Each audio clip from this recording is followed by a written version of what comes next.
Okay, let's recap everything we talked about earlier.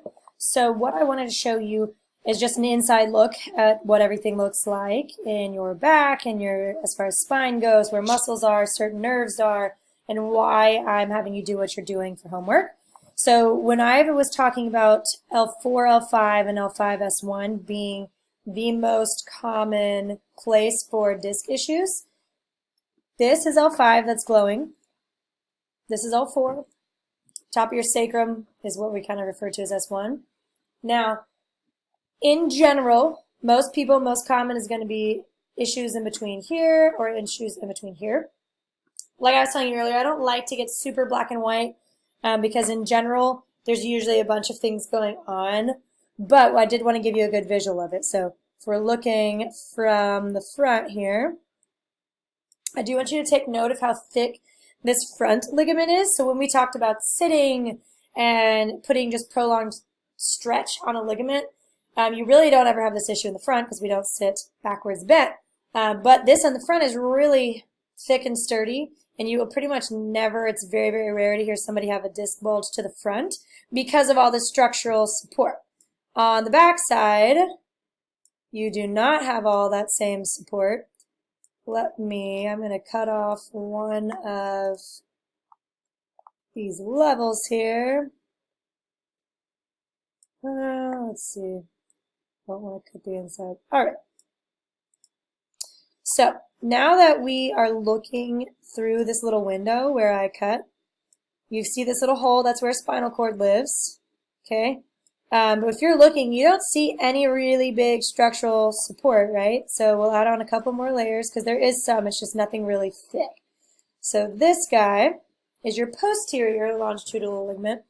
And comparative, you can even see this guy over here is the front. This is the one that's in the back.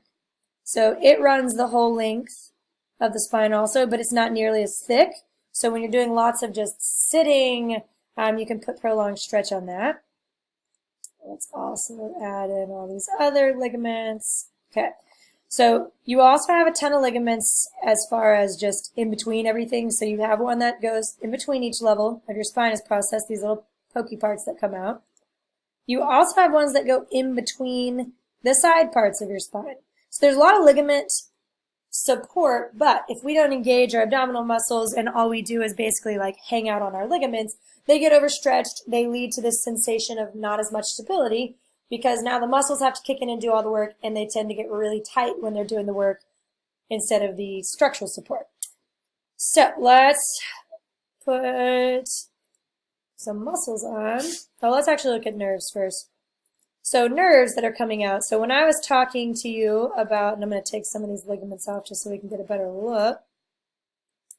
So when I was talking to you about nerve roots that come out and why I was testing some of the strength that I was doing in your leg and sensation, I am looking to see if there's a pattern. Like, is there a pattern that matches with strength, with sensation, with pain referrals? And I'm basically tying it all in a summary back to where I think it's coming from in the back. With you, it definitely seemed like it was a little lower in the back in general. But these nerve roots are named, let me take this other layer of the ligament off. These nerve roots are named after the vertebra that is above it. So this is the fourth vertebra here. This is the fourth nerve root. This is the fifth. This is the fifth. So you can still see where I kind of cut out that section here, that there is this space that these nerves have to go through. Okay, so you can see this. This is one area that can be of issue.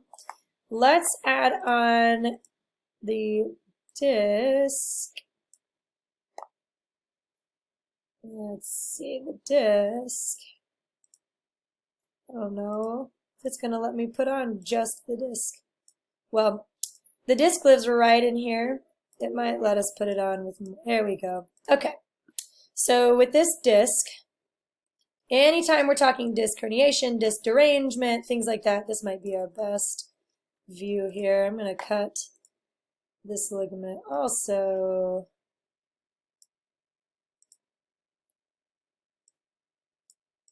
Okay.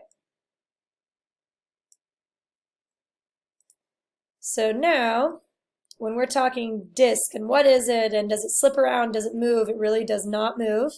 But I want to give you a good view of what it is. So this is the only part, the part that's green, that is actually innervated. So when you hear about people having horrendous pain with the disc herniation, that only happens when this part actually puts enough pressure to hit this external area, basically.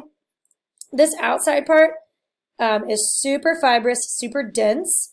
So that's why the term slip disc, things like that, it really doesn't slide around. This is anchored very, very sturdily to the actual vertebra. But what happens is that you can see how close that disc is to these nerves, right? Like it's super stinking close in there. So if this disc were to bulge even just the slightest bit enough to touch this nerve, you're going to get sensation down the pathway of that nerve. So, sorry, too zoomed. Same deal up here. If you can see just how close this space is, see that teeny little space? If you get to where just enough pressure is building and it gets a little irritated, and any irritation, whether that's chemical irritation as far as just different chemicals that are in the body when it gets inflamed, or actually touching this, same deal, goes right down the pathway.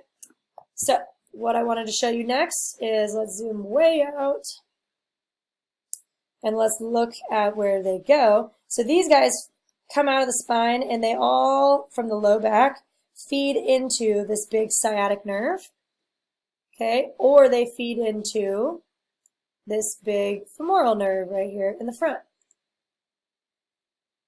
You are having more symptoms that are related towards the back side. It gets to the booty cheek. But when you get that kind of big ache in your butt cheek or the kind of crampy feeling, this thing is the big nerve I was talking to you about, and that is the nerve you are gliding in your exercises. We add on some more nerves. So now that we add on more than just the big branch, you can see that there's all these other little guys that stem off of it, and they can be up here, like when you were saying it was super painful when he was pushing on the side of your hip on the muscle. Could have been muscle, but could have just been really irritated because that nerve ending. Anything that is this yellow, hair-like looking stuff, it's all nerves, so you can see how innervated your whole body is. So to just look at muscle, I feel like we kind of miss quite a bit of what's going on, because everything that's yellow feeds the muscles, tells it what to do, what to feel, how to fire, how to react, things like that. So this entire bundle that feeds into your glute muscles, which we'll put on, if there's a decreased signal or something is funky in that pathway, you might have a harder time engaging your glutes. So here's the big guy, the big glute max. Underneath that, we've got glute med. So anything that you're doing single leg where you're having to stabilize yourself, this is the muscle that stabilizes your hip level. And then as far as the really deep ones, when I was making you keep that band still as your leg was going out to the side, there are 6 of these really deep rotating muscles. When any of them kind of clamp down on a nerve, feel achy. So just wanted to give you an overview of the buttock area. Up in here, you particularly did not care for obliques and it's called your quadratus lumborum. I'll show you what it is. When you get through these kind of main abdominal layers that we're all familiar with, obliques and stuff like that, this is the one I was telling you comes from top of your hip up to the bottom of your rib cage and to the side of your spine. So people with scoliosis, we tend to have this nice little muscle imbalance where, let me just draw it for you. Let's say, and since we aren't positive the direction of your curve, let's say, and some people have thoracic, some people have lumbar, but let's just say, for example, that yours curves a little bit this way. This guy right here would end up being a little bit shortened, basically, because you're almost a tiny bit side bent. This one would be a little bit overstretched. Both could be painful, but it also just helps me look at patterns. But as far as muscle imbalances go, typically you'll have your quadratus lumborum be problematic on one side, and then on the flip side, your hip flexor will be really uncomfortable, which now we're going to take a look at that and why I was poking around on that on you. Let's take these nerves off. So the hip flexor, when I was saying it's the main thing that connects your legs and your lower body to your spine, to your core, that is because this is it. So it helps bring the knees to the chest, also helps crunch the lower abs. So when you're doing some like low abdominal work, a lot of times people will kick in their hip flexors. You have to do that, but they'll do that instead of only firing their abdominal muscles. So I wanted to show you how high up it goes, all the way like base of your diaphragm. So when I'm having you do this with your kettlebell at the gym, let's see, we need to put on the belly button real quick so you can see. So if belly button is here, sorry, this is an anatomically correct model, we'll switch that out. So this is your belly button. I was telling you to come out about 2 fingers out and about 2 or 3 fingers down. So visualize right in here, keep your eye on that spot. I'll take the skin back off. There is hip flexor.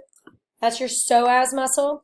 When that is really tight, you can kind of just picture if it's pulling spine forward just enough to where you're increasing pressure, then when you do things like bending forward, it can irritate stuff. So just wanted to give you a picture. Sometimes just being able to see like, oh, when I do an exercise, that is where I feel it. So the one when you were on your back and we were kicking one leg straight and keeping the other one vertical, working these guys. So to summarize though, what I think is going on with you, I think that you've got some irritation just a little bit disc-wise. And so when we're working on extension and trying to promote good disc health in here, and then we're going to be working on all these deep stabilizing muscles of the hip. Okay. Once we have all of this structural support to kick in and let those muscles just take a break, that should generally help. But the other thing I wanted you to be just aware of what it looked like is as far as a pelvic rotation, yours today, and this is not black and white, sometimes it's so small and minute that the human eye really just struggles with thinking it's seeing what it's seeing, but in general, when I was looking at yours, your right hip was, this bone was just a teeny bit higher than this side. So what I did to correct that is I fired your hip flexors on this side to bring that side down, and then we fired glutes on your other side to basically lift that side up. So the bones themselves don't shift out of place. It's just muscle imbalance, things that are pulling funky over time. And since you've got scoliosis, you already know you got a little muscle imbalance going on. So with your self-correcting exercise, you will be, sorry, scam call, you will be firing hip flexor on the right and glutes on your left. All right, hopefully that was helpful. Sorry, this was 12.5 minutes long.